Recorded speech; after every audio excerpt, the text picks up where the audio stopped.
ایک طرف صلیبی طاقتوں کا غرور، دوسری طرف اسلام کا شیر سلطان الپ ارسلان۔ وہ لمحہ جب زمین کانپی، آسمان دہل گیا اور تاریخ نے ایک نئے دور کا آغاز دیکھا۔ اٹھ کے اب بزم جہاں کا اور ہی انداز ہے، مشرق و مغرب میں تیرے دور کا آغاز ہے۔ یہ ہے جنگ ملازگرد کی داستان، جہاں ایک ترک سلطان نے بازنطینی سلطنت کی کمر ہمیشہ کے لیے توڑ دی۔ کہانی شروع ہوتی ہے وسطی ایشیا کے میدانوں سے، جہاں سلجوق قبیلہ اب اپنی بہادری، غیرت اور ایمان سے مشہور تھا۔ اسی قبیلے کے قلب میں پیدا ہوا ایک بچہ جس کا نام تھا محمد بن داؤد جاغری، جسے دنیا بعد میں الپ ارسلان کے نام سے پہچاننے لگی۔ الپ ارسلان کا مطلب ہے شیر جیسا بہادر۔ بچپن ہی سے وہ تلوار، تیر اندازی اور حکومت میں بے مثال تھا۔ جب وہ جوان ہوا تو سلجوق سلطنت کے بانی تغرل بیگ نے اس کی صلاحیتوں کو پہچانا۔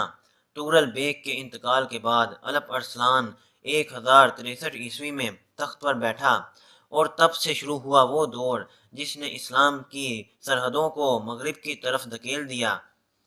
الپ ارسلان کی سلطنت۔ الپ ارسلان نے تخت سنبھالتے ہی اپنی سلطنت میں عدل اور نظام قائم کیا۔ اس کے مشیر تھے وہی عظیم دماغ نظام الملک توسی۔ دونوں نے مل کر ایک ایسا انتظام بنایا کہ سلجوق سلطنت دنیا کی طاقتور ترین سلطنتوں میں شمار ہونے لگی۔ الپ ارسلان نے مشرقی دشمنوں کو زیر کیا، شورشوں کو ختم کیا، اور پھر اس کی نظریں مڑ گئیں روم کی جانب، یعنی بازنطینی سلطنت کی جانب، جو مسلمانوں پر مسلسل حملے کر رہی تھی۔ جنگ ملازگرد کا پیش منظر۔ سال تھا 1071 کا۔ بازنطینی بادشاہ رومانوس چہارم ڈایوجینس نے ایک بڑی فوج جمع کی، تقریباً 2 لاکھ سپاہی، جن میں یورپ کے مختلف ممالک کے کرائے کے سپاہی بھی شامل تھے۔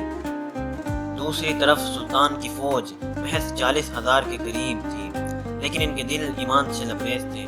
سلطان نے اپنی فوج کے سامنے کھڑے ہو کر کے کہا، آج میں تمہیں جہاد کے لیے نہیں، شہادت کے لیے بلا رہا ہوں۔ اگر میں زندہ رہا تو اسلام کی سرحدیں وسیع ہوں گی، اور اگر ہم شہید ہوئے تو جنت ہماری منتظر ہے۔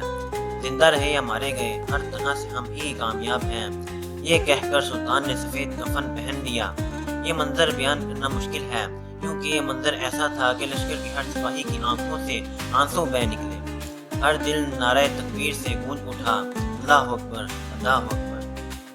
دی بیٹل آف ملازگرد۔ جنگ شروع ہوئی ملازگرد کے میدان میں، جو آج کل ترکی کے علاقے ملازگرد میں واقع ہے۔ ابتدائی طور پر بازنطینی فوج کو عددی برتری حاصل تھی، لیکن الپ ارسلان نے ترک گھڑ سواروں کی چالاکی سے جنگ کا رخ موڑ دیا۔ اس نے اپنی فوج کو حکم دیا کہ وہ جھوٹی پسپائی اختیار کریں۔ بازنطینی فوج نے سمجھا کہ مسلمان بھاگ رہے ہیں اور وہ پیچھے دوڑی، لیکن جیسے ہی وہ آگے بڑھے، الپ ارسلان نے اپنے فوج کو پلٹنے کا حکم دیا۔ جنگ کا پانسا پلٹ گیا، بازنطینی فوج بکھر گئی اور خود بادشاہ رومانوس پکڑا گیا۔ جب بازنطینی بادشاہ الپ ارسلان کے سامنے لایا گیا تو وہ کانپ رہا تھا۔ الپ ارسلان نے پوچھا، اگر میں تیرے سامنے قیدی ہوتا تو میرے ساتھ کیا کرتا؟ بادشاہ نے کہا، میں تجھے قتل کر دیتا یا قسطنطنیہ کی گلیوں میں رسوا کرتا۔ سلطان مسکرایا اور کہا، میرا عمل تمہارے سے مختلف ہے۔ پھر اس نے بادشاہ کو عزت سے آزاد کر دیا، صرف وعدہ لیا کہ وہ دوبارہ مسلمانوں پر حملہ نہیں کرے گا۔ یہ تھی اسلامی اخلاق کی بلندی، جس نے دشمن کے دلوں میں بھی الپ ارسلان کا احترام پیدا کیا۔ کچھ سال کے بعد جب سلطان ایک بغاوت چلنے نکلا تو ایک قلعے کے کافر حاکم نے اس پر اچانک حملہ کیا۔ سلطان زخمی ہوا اور شہادت پائی۔ مرنے سے پہلے اس کے لبوں پر آخری الفاظ تھے، میں نے دنیا کے بادشاہوں پر فتوحات حاصل کی، لیکن موت کے لشکر کے سامنے ایک بے بس انسان ہوں۔ بقول اقبال رحمۃ اللہ علیہ، ہم تو رخصت ہوئے اوروں نے سنبھالی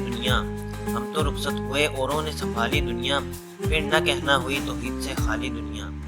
الپ ارسلان کے بعد اس کا بیٹا ملک شاہ آیا، جس نے نظام الملک کے ساتھ مل کر سلجوق سلطنت کو عروج دیا۔ جنگ ملازگرد نے تاریخ کا دھارا بدل دیا۔